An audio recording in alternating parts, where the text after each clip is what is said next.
Rohit Sharma crease पर खड़े थे, लेकिन ईडन गार्डन्स में माहौल ऐसा था जैसे मैच भारत के हाथ से निकल चुका हो। सामने स्कोर बोर्ड पर 444 रन का पहाड़ जैसा लक्ष्य चमक रहा था और भारतीय ड्रेसिंग रूम में सन्नाटा पसरा हुआ था।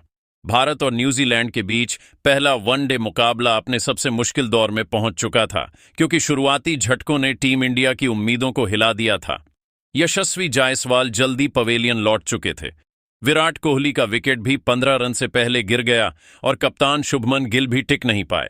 हालात ऐसे बन गए थे कि स्टेडियम में बैठे फैंस को लगने लगा था कि भारत शायद 200 रन भी पार नहीं कर पाएगा।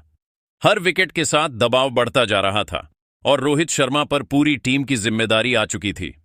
रोहित के साथ जो भी बल्लेबाज क्रीज पर आया वह ज्यादा देर टिक नहीं पाया। न्यूजीलैंड की गेंदबाजी लगातार दबाव बना रही थी और मैच एक तरफा होता नजर आ रहा था।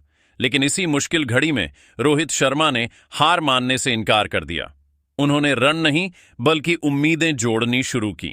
जैसे जैसे उनका स्कोर बढ़ता गया, भारतीय फैंस की सांसें फिर से चलने लगी। रोहित ने न सिर्फ अपने 150 रन पूरे किए, बल्कि श्रेयस अय्यर को भी पूरा आत्मविश्वास दिया। दोनों के बीच साझेदारी बढ़ती गई और मैच धीरे धीरे एक बार फिर भारत की तरफ झुकने लगा। श्रेयस अय्यर ने भी मौके का पूरा फायदा उठाया और अपना शतक पूरा किया। अब मुकाबला आखिरी ओवर तक पहुंच चुका था। अंतिम 6 गेंदों में भारत को जीत के लिए 28 रन चाहिए थे। दबाव अपने चरम पर था। स्टेडियम में शोर और तनाव दोनों एक साथ थे, लेकिन इसके बाद जो हुआ उसने पूरे देश को हैरान कर दिया। रोहित शर्मा और श्रेयस अय्यर ने वह कर दिखाया जिसकी उम्मीद करोड़ों भारतीय कर रहे थे। भारत ने नामुमकिन लग रही इस जीत को हकीकत में बदल दिया। इस वीडियो में हम आपको रोहित शर्मा और श्रेयस अय्यर की पूरी बल्लेबाजी, आखिरी ओवर का पूरा रोमांच और इस ऐतिहासिक मुकाबले की हर बड़ी झलक दिखाने वाले हैं। इसलिए अंत तक हमारे साथ बने रहिएगा।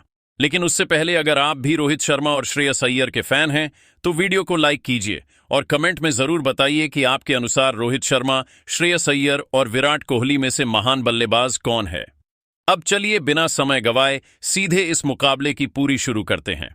दोस्तों, भारत और न्यूजीलैंड के बीच पहला वनडे मैच और जगह कोई आम मैदान नहीं, बल्कि हिडन गार्डन्स, जहां आज का माहौल शुरू से ही कुछ अलग था।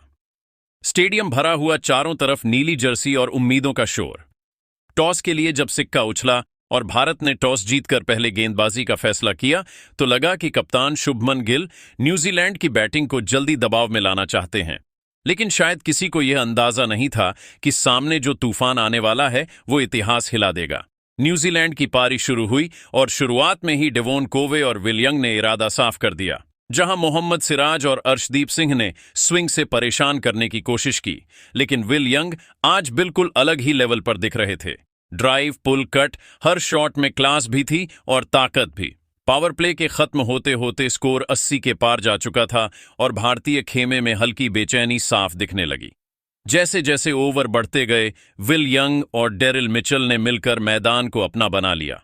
कुलदीप यादव की फिरकी भी आज उन्हें रोक नहीं पाई। एक तरफ विल यंग रन मशीन बने हुए थे तो दूसरी तरफ डेरिल मिचेल हर डीली गेंद पर ऐसा प्रहार कर रहे थे कि फील्डर बस गेंद ढूंढते जा रहे थे।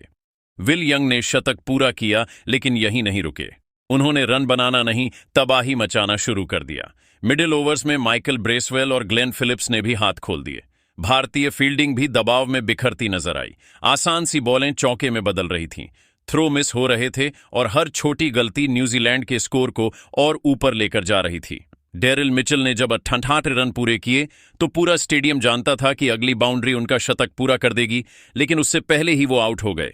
फिर भी नुकसान हो चुका था। डेथ ओवर्स में न्यूजीलैंड ने वो किया जो बहुत कम टीमें कर पाती हैं। आखिरी 10 ओवरों में लगातार बाउंड्री और भारतीय गेंदबाज पूरी तरह बैकफुट पर 50 ओवर खत्म हुए और स्कोर बोर्ड पर लिखा था 443 रन। दोस्तों, 443 रन भारत के सामने जीत के लिए 440 का पहाड़ खड़ा था। जब भारत की पारी शुरू हुई तो उम्मीद थी, लेकिन दबाव उससे कहीं ज्यादा। यशस्वी जायसवाल आए, लेकिन सिर्फ 5 रन बनाकर आउट हो गए थे।